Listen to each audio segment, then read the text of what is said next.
নমস্কার, সুস্বাগতম। Welcome to my channel be good and do good. আজকে একটা খবর নিয়ে এসেছি। সে খবরটা থেকেই এটা পরিষ্কার হয় যে বাংলাদেশের doctor Mohammad Yunus, chief adviser of বাংলাদেশের ইন্টারিম গভর্নমেন্ট, যেটা তার সেই চিফ অ্যাডভাইজার এখনো পর্যন্ত কি করে সে আসনে টিকে আছে। জো বাইডেন তো বিদায় নিয়েছে, ডোনাল্ড ট্রাম্প আসনে বসেছে, তারপরেও ইউনূস কিভাবে এখনো ক্ষমতা ধরে রেখেছে।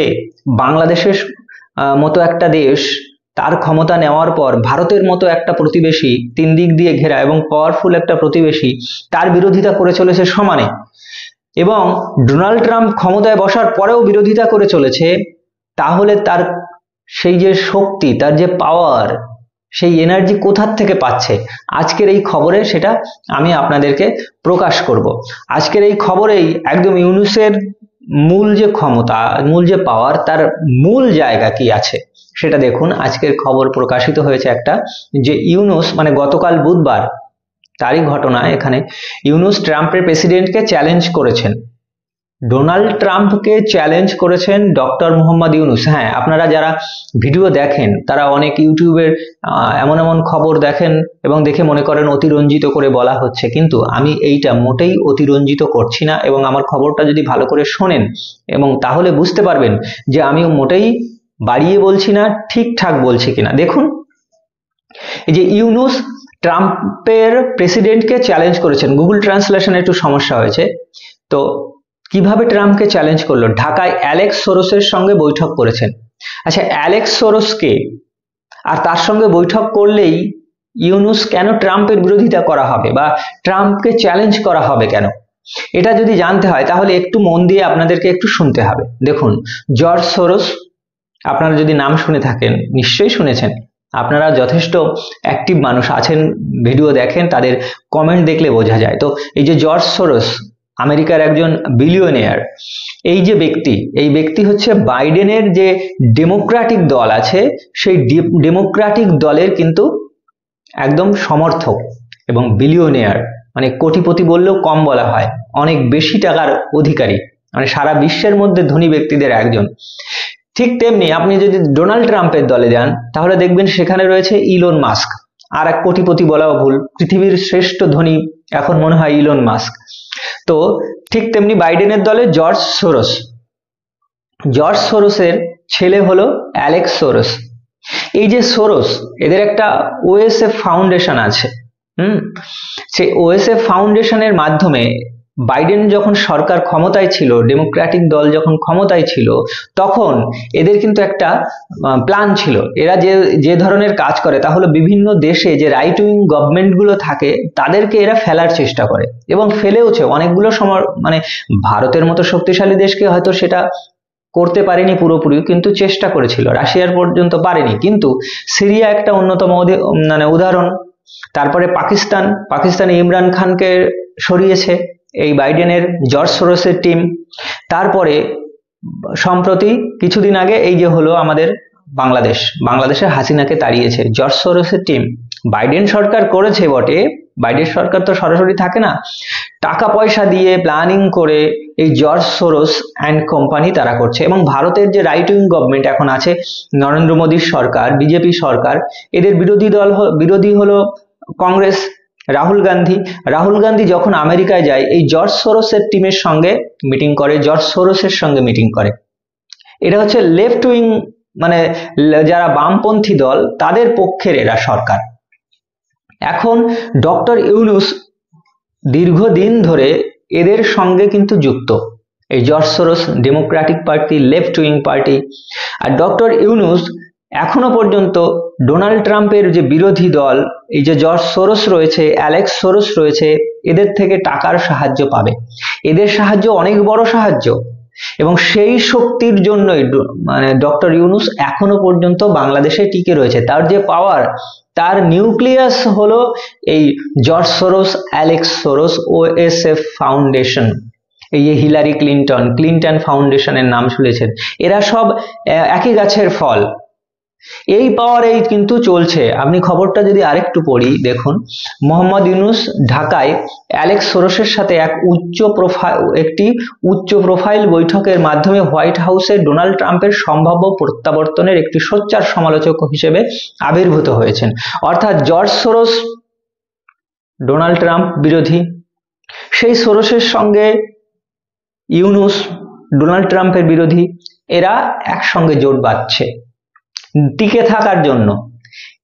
এই যে ওয়ার্ল্ডের যে পলিটিক্স, খুব জটিল পলিটিক্স, এবং সেটার সঙ্গে তাল মিলিয়ে ইউনূস কিন্তু চলার চেষ্টা করছে।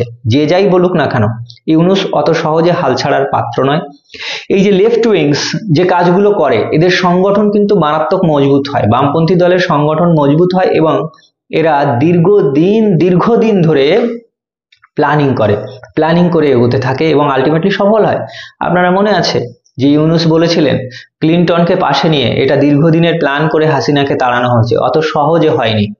তাই ইউনূসের পেছনে এই George Soros, Alex Soros, Democratic Party, left wings সব একসঙ্গে রয়েছে, সেই শক্তিতে এগোচ্ছে। সেই কারণে ভারতের মতো দেশের বিরোধিতা করছে এরা, ডোনাল্ড ট্রাম্পের চ্যালেঞ্জ করছে। অ্যালেক্স সোরসের সঙ্গে বৈঠক করা মানে ডোনাল্ড ট্রাম্পের সত্যি ডোনাল্ড ট্রাম্পকে বিরোধিতা করা, তাকে চ্যালেঞ্জ করা। এখন চ্যালেঞ্জ করে কতখানি টিকতে পারবে সে তো পরের কথা। নিশ্চয়ই তার পাশে জর্জ সোরস তার টাকার ভান্ডার নিয়ে পাশে থাকবে, সেই কারণে এই এগিয়ে চলেছে, এই বৈঠক হচ্ছে। এবং সরাসরি দেখুন কতখানি ঔদ্ধত্য, সাহস, যে ডোনাল্ড ট্রাম্প যাই মনে করে করুক, আই ডোন্ট কেয়ার, ও সেই জর্জ সোরসের ছেলের সঙ্গে বৈঠক করছে। দেখুন এখানে পরে কি বলছে, মোহাম্মদ ইউনূস হিলারি ক্লিনটনের বন্ধু ও আর্থিক সহযোগী এবং ক্লিনটন ফাউন্ডেশনের অন্যতম শীর্ষদাতা। মানে ক্লিনটন ফাউন্ডেশনে এই গ্রামীণ আমেরিকান বা গ্রামীণ ব্যাংক এই ইউনূস কোটি কোটি টাকা দান করেছিলেন। সেনাবাহিনীর সরাসরি মদদে, বিশেষ করে সেনাপ্রধান জেনারেল ওয়াকারুজ্জামান 7ই আগস্ট 2024 থেকে বাংলাদেশে একটি অবৈধ শাসনের নেতৃত্ব দিচ্ছেন, যা আল কায়দা, ইসলামিক স্টেট সহ ইসলামপন্থী জিহাদি খিলাফত দাতাদের নিয়ে গঠিত এবং ক্ষমতায়ন করে। এটা তো সত্যি যে সেনাপ্রধানের সহযোগিতা না পেলে এটা করা সম্ভব হয়নি, এবং আল কায়দা, ইসলামিক স্টেট, ইসলামপন্থী জিহাদি এদের সহযোগিতায় কিন্তু কাজ করছে।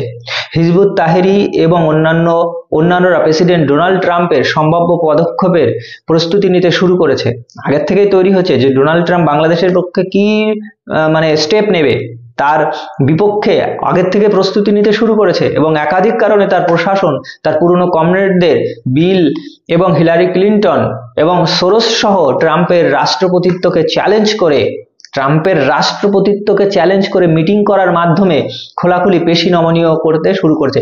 মানে এরা কিন্তু এদের গ্রাবিং কিন্তু শুরু করেছে। কিভাবে প্ল্যান, তো সহজ নয় ওয়ার্ল্ড পলিটিক্স। ইউনূস ভালো খেলোয়াড়, আমার আজকের এই খবর থেকে অন্তত মনে হয়েছে ইউনূস অত সহজে দমে যাওয়ার প্লেয়ার নয়, এবং খেলছে এবং ভালো খেলছে। সে যাই হোক, এখন বাংলাদেশে যে সরকার চলছে সেই সরকারের সমালোচনা এখানে করেছে, এবং সেই সরকারের সমালোচনামূলক সোশ্যাল মিডিয়াতে যখন খবর বেরোয় সেগুলোকে বন্ধ করার জন্য ইউনূস পদক্ষেপ নেয়। ভাবতে পারবেন আপনারা। দেখুন প্রথমত কি, বাংলাদেশের যে সরকার, সাম্প্রতিক দশকগুলোতে বাংলাদেশে কোনো যুদ্ধ হয়নি, দেশটা যুদ্ধ বিধ্বস্ত নয়, কিন্তু এটি ইউনূস এবং তার ইসলামপন্থী জিহাদিদের দল দ্বারা ধীরে ধীরে দেশের অর্থনীতি ধ্বংস হচ্ছে। একদম পরিষ্কার লিখেছে, অর্থনীতি ধ্বংস হচ্ছে।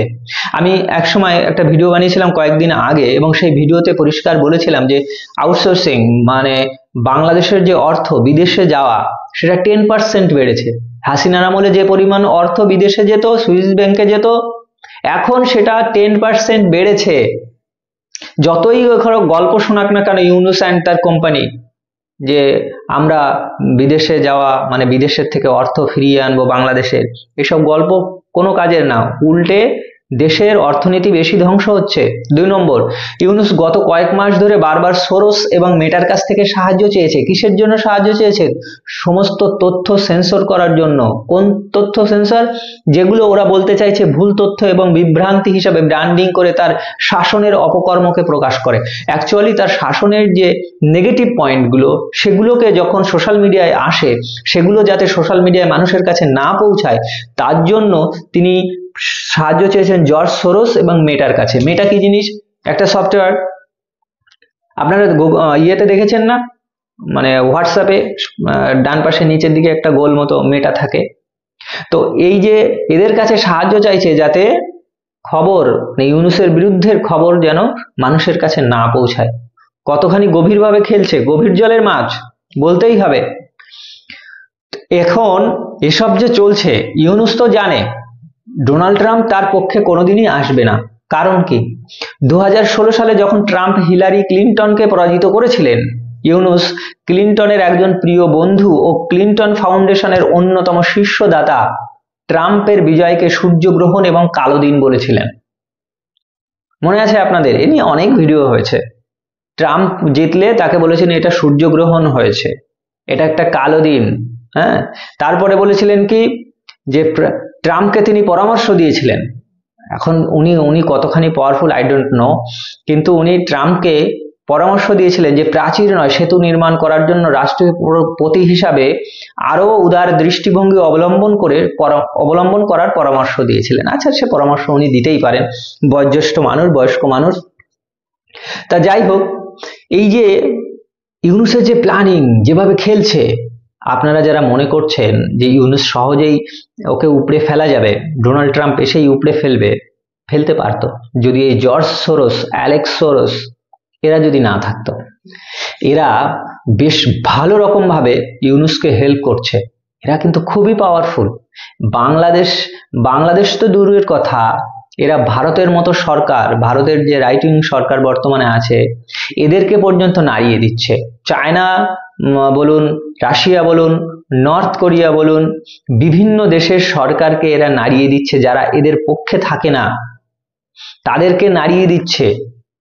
কতগুলো দেশের পাল্টে ফেলেছে, তার মানে কত পাওয়ারফুল। সেই তাদের সঙ্গে গিয়ে কিন্তু এবার সুতো বেঁধেছে।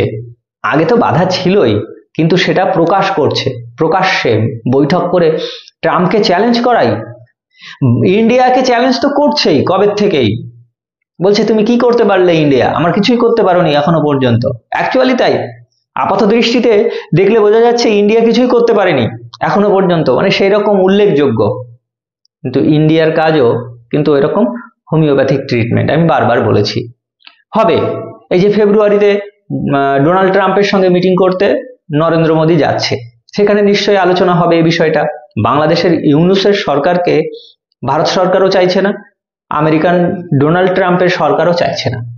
এরা চাইবে এদের ফেলতে হবে, একে সরাতে হবে, এবং আলটিমেটলি এ সরবে। কিন্তু অত সহজে, যারা মনে করছেন অতি সহজে হয়ে যাবে, তা কখনোই সম্ভব নয় বলে আমার বুদ্ধিতে অন্তত বলে। কারণ আমি যেটুকুনি বুঝতে পারছি এখানে, যে ইউনূস অত সহজে ছেড়ে দেওয়ার পাত্র নয়। কারণ এখানে অ্যালেক্স সোরস, জর্জ সোরস, বাইডেনের ডেমোক্র্যাট পার্টি, এরা সব এক লাইন দিয়ে রয়েছে। সেই সাথে সাথে পাকিস্তান, চায়না এদেরও সমর্থন আনার চেষ্টা করছে, কিন্তু পাকিস্তান সমর্থন দিলেও চায়না সমর্থন এখানে সরাসরি সেভাবে দেবে বলে আমার মনে হয় না। আপনি কি মনে করেন? লিখে জানান কমেন্ট বক্সে। ভালো থাকুন, সুস্থ থাকুন। জয় হিন্দ, বন্দে মাতরম।